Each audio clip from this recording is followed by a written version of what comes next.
obviously where we're going to see Viserys die, whether it's in episode 9 or 10.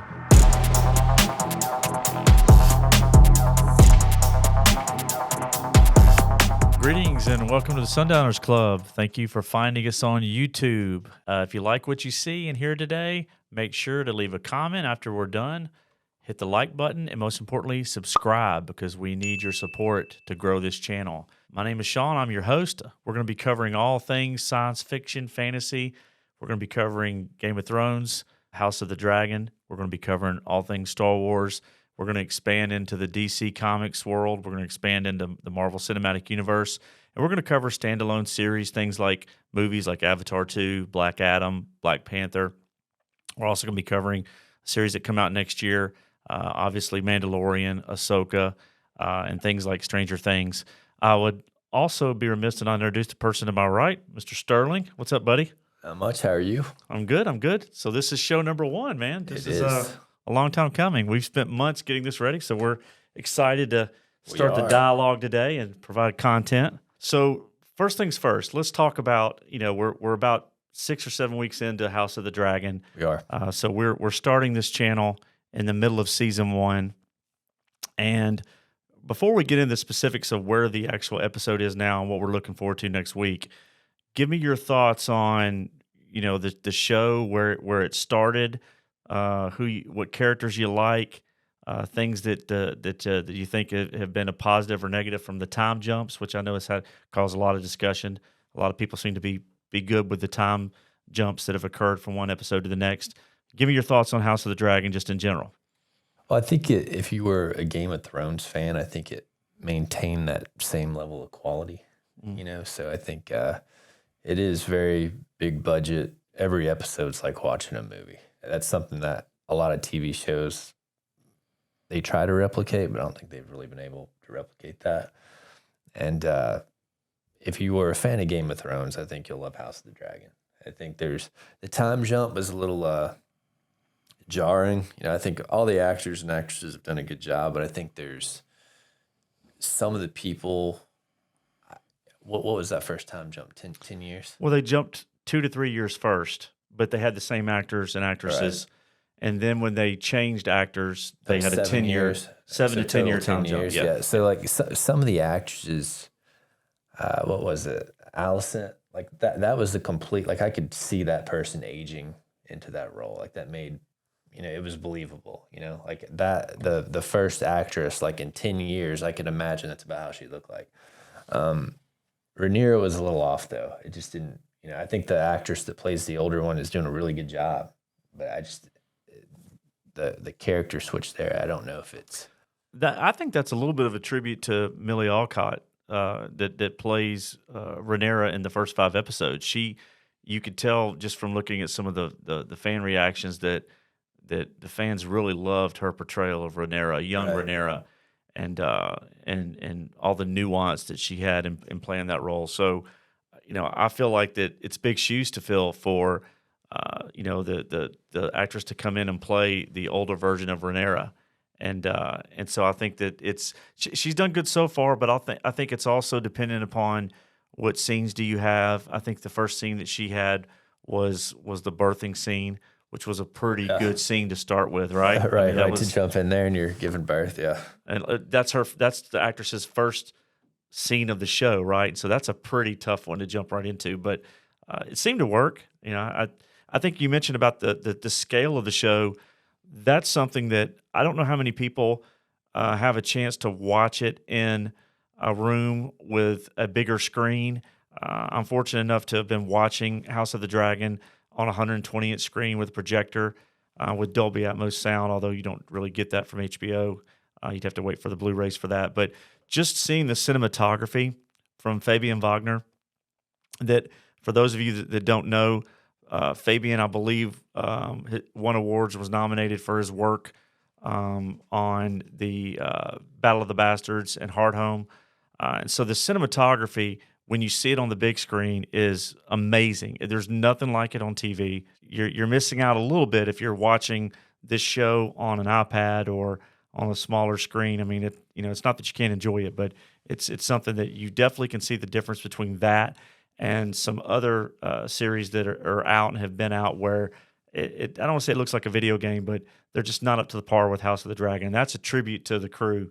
They've done a great job. Well, I mean, I agree. I can't watch like any show I'm really into on a phone or an iPad. To me, it just kills it.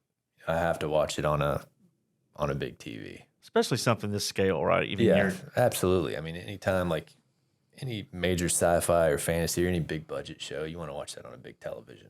You know, not hunched over watching it on your iPhone or whatever. So, I mean, yeah, I think you'd get a lot more out of it having a real setup to actually enjoy it. But it kind of spoils you a little bit when you see, you know, how well the cinematography and everything's done, and then you know, tune into some of the other MCU shows and stuff like that you know, I think we're going to cover the ones that interest us. Yeah. But there is a pretty big quality gap between, you know, what you're seeing in House of the Dragon and then what you're seeing on, like, you know, some of the MCU shows.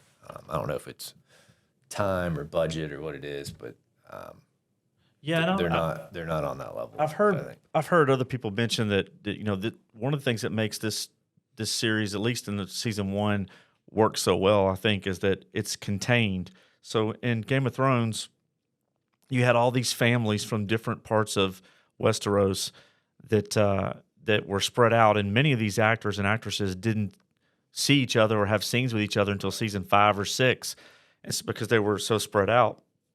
Whereas with House of the Dragon, you've got a very contained story. You've got all these individuals. In the most recent episode, they're at their funeral for Lena and Valerian, and she's, you know, everybody's there. They're all basically in one small area, and you realize how contained this story is, and the things that they've done, the nuance that they've done with, and been able to pull off with scenes where people aren't even speaking. I mean, Matt Smith has had several scenes where Daemon Targaryen is just standing there looking. Yeah. He's not even speaking. I think there was one episode where I think he's probably the best character so far. Clearly, right? And he's, you know, he's got all these layers to him, and you know, the self-preservation, you know, you could see in his character, but you know, you never quite know what he's going to do next. But I think a few episodes ago, he literally had a whole episode where he had like 2 or 3 lines, right, and he was able to pull that off. That's a tribute to the actor himself, but also the writing of the story around his character. But Daemon, for anybody that's read Fire and Blood, if you think Daemon has been interesting so far, then you just have to wait for what's coming, because it's going to get even more layered. And I think it was perfect casting. Matt Smith is one of those actors that you keep thinking was going to break out and be a huge star. I know, you know, I was first introduced to him through Doctor Who, so I was excited to see him get this role. And I was first introduced to him in Morbius. Well, okay, we're sorry about that. I thought he did a good job, and maybe was great, but I mean, he did a good job, I thought. Yeah, you come out of something like Morbius and you go, well, you know, I don't think much of the film, but he did a great job. Yeah, so certainly didn't hurt himself. But no, so, you know, based on where you think the story's going to go, now that they've transitioned to, we're seeing the kids that were introduced, and this was an interesting choice. They had the children for 2 episodes, and now we're going to have another jump next week where they're going to age at least 6, 7, 8 years. Yeah, it looked like it was pretty big leap. Yeah, so you know, we've got these young actors that I thought did a really good job laying the foundation. The girls playing the Valerian sisters, Rhaenyra's children, Luke and Jace, and then you've got Aegon and Aemond. All those actors did a great job because they laid the table. You literally know, and you felt for the sisters losing their mother. You felt for Rhaenyra's children, you know, losing their father, although only one of them really knew he was their father. But and then even Aegon and Aemond, there's layers to it, right? So now that you see Aemond, you know, stealing Vhagar, and now he's in essence, you know, inherited a nuke, so to speak, right? You know, that's going to play. Jet. Yeah, it's going to play a huge part in what we know is coming. And now we're going to jump to see older versions of these characters. You know, what do you expect to see? We've got a few episodes left before season 1 ends. Obviously, we're going to see Viserys die, whether it's in episode 9 or 10. I think we saw a clip of. He's not looking good. Yeah, he's clearly got leprosy. He's got. I thought it was grayscale at first, but I don't know what. Seems like I read that it was leprosy. I think the way that it looks on his body. Or it could just be some fictional. And I think Patty Considine said in an interview that he believes he had leprosy, but I could be wrong on that. But there was a clip of him wearing a gold mask, so I think we may see that. If you look at the shots of the preview of this upcoming week's episode, you see Viserys laying in bed, and he's got a bandage on half of his face. So I think we're about to see him with a gold mask, and we're about to see the end of Viserys. So whether, Game of Thrones has been pretty well known for having big things occur in episode 9 of each season, right? Especially this first 6 seasons. So I expect that we may see Viserys die in episode 9, and then the beginning of what ultimately will become the Dance of the Dragons. But what do you think? What do you expect to see aside from Viserys dying? What are you looking forward to the last few episodes? Well, to be fair, I haven't read the book. Oh, have you? You have read the book. I've read Fire and Blood. So there's a few books that discuss the Dance of Dragons, but I've read Fire and Blood, where this story is really only one section of Fire and Blood. So it's really the history of the Targaryens, and it's also one thing to note. I think you and I had spoken about, and people have talked online about. There are some giveaways to what may happen to some of these characters that are in Game of Thrones, specifically around the Joffrey scene where he references a character. One thing to note is when you read Fire and Blood, it's from the interpretation of the Maester. So you don't know that this is exactly, when you're reading the book, what really happened. Now the show is showing you what happened. So the creators of the show have an opening to not deviate too far, but they can play a little bit around with what's happening to certain characters. And so what I would say to someone who's watched Game of Thrones and they say, well, we already know what's going to happen to one of the characters. We don't, just because Joffrey had said that to another character.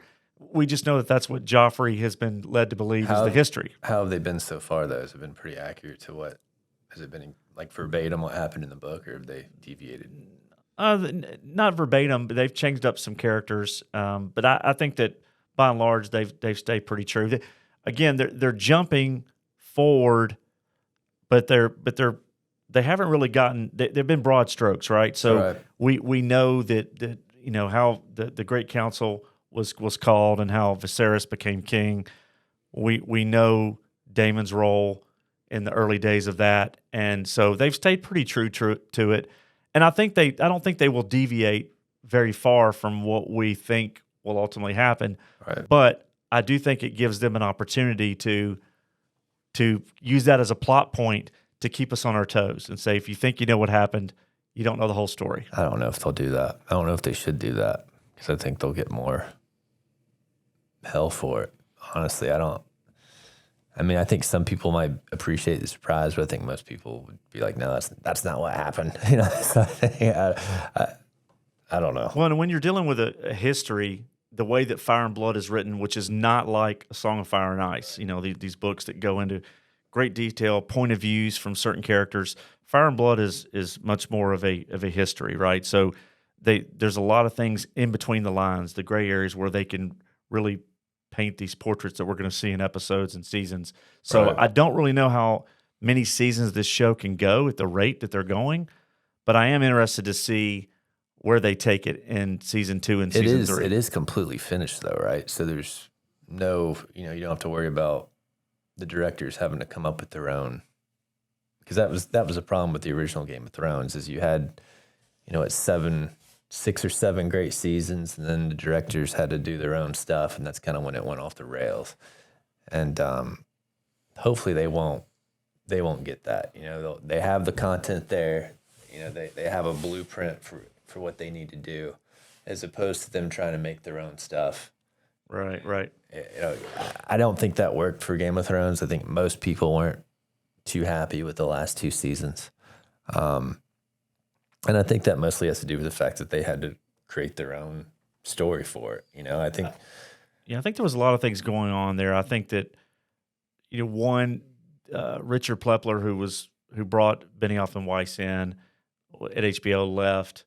There were some contract negotiations that obviously we know now that Benioff and Weiss signed their deal with Netflix. Right. There was a lot going on, I think, that impacted the decision to cut it short. I think the story suffered for it. You saw the pace completely change, things sped up. And so I think that most people would acknowledge that the last two seasons, were not on par with what the first. I mean, I've talked to a lot of people that didn't really like it where they went after season 5. So I personally like season 6 of Game of Thrones, but there are a lot of reasons why shows go the way that they go, Right. and especially in the later years when people are wanting to move on. It peaked at Battle of the Bastards, and then kind of from there it started going down a little bit, I think, and then it just got worse and worse. I still like the show. I know people that were so angry with it that they were so angry with the ending that they wish they'd never watched it. But so but look at the numbers that we're seeing from House of the Dragon.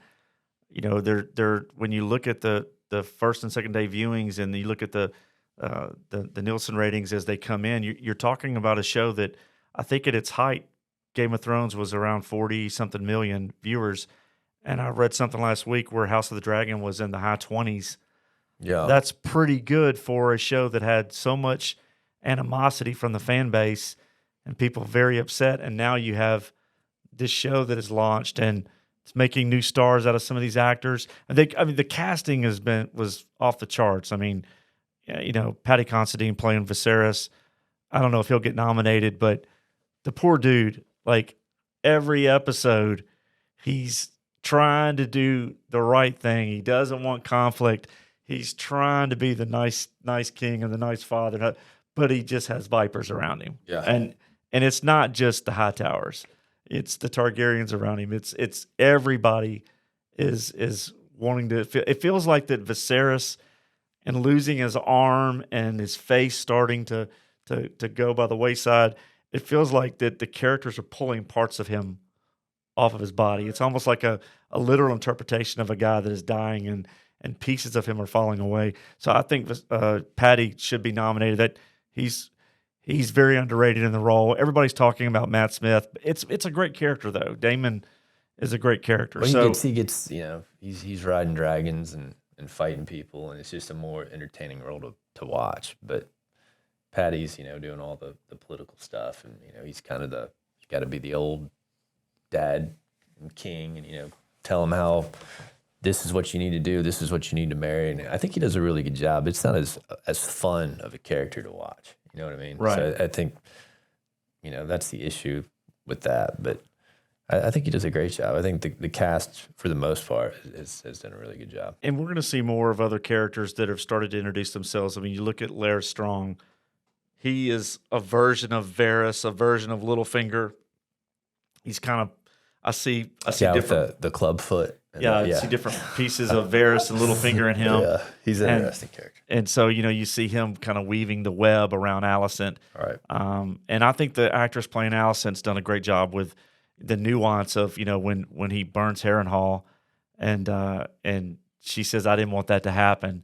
And that's such a great scene because you've got two actors really playing well off of each other. And so they're setting this thing up for a really great payoff at the end of season 1. We've got a few episodes left. We know Viserys is going to die. We know that Aegon is going to try to lay claim to the throne, and that's going to start the Civil War. And so seeing the beginning of that should be pretty exciting. We're going to be here to cover it. So, as we kind of wrap up, talking about House of the Dragon, and we'll be covering House of the Dragon every week for the final few weeks of the season.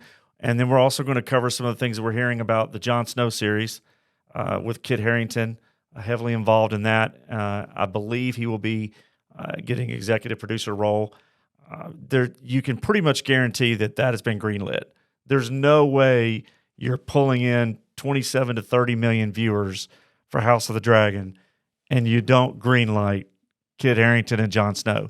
Now, the rumors are going to fly about... He's not doing much else. I know. Right. So we're going to find out more as the scripts start to roll in. We're going to hear rumblings about when the timeline for the new Jon Snow series is going to be. We're going to hear whether that takes place right after the events of Game of Thrones, Probably. several years later. So we're gonna find out more as it gets officially announced, and then we start to hear about actors that are going to be involved. When we last saw him, he was leaving Castle Black and heading north of the Wall with Tormund. So we kind of have an idea if they stay relatively close in time frame to the end of Game of Thrones. We'll be there to cover it, and we're also going to be covering a lot of other content. So we appreciate you jumping in and joining us today. Remember to hit the like button, leave a comment. We'll answer every single comment that you guys leave as we get started with this channel. And most importantly, hit subscribe. That's the way we're going to grow this thing. And Sterling, you got anything to say? Any parting thoughts? Anything you look forward to beyond House of the Dragon? Anything coming out that you want us to talk about? Well, the Wolverine and Deadpool movie, I think that's gonna be. So they were going to announce something at the latest show, and it's gonna be a while, but well, do you think they have the new Wolverine yet? I mean, I saw where Hugh Jackman's going to be coming back for the Deadpool. I don't know to make a cameo, but I can't see Hugh Jackman playing Wolverine in the new iteration. Obviously, they're going to relaunch these characters. So they will, and to me, that will be the thing that really gets me back in the MCU if they cast it right. But you're saying if it's Taron Egerton, he could be okay. He could work. I mean, that's one of the rumors I heard that, and Tom Hardy, and but who knows? It's just so we're going to cover it. We're going to do it when they announce who's going to be playing who. We're going to do shows on it. We're going to talk about it. Again, hit subscribe. We appreciate it, and thank you again. And TCB.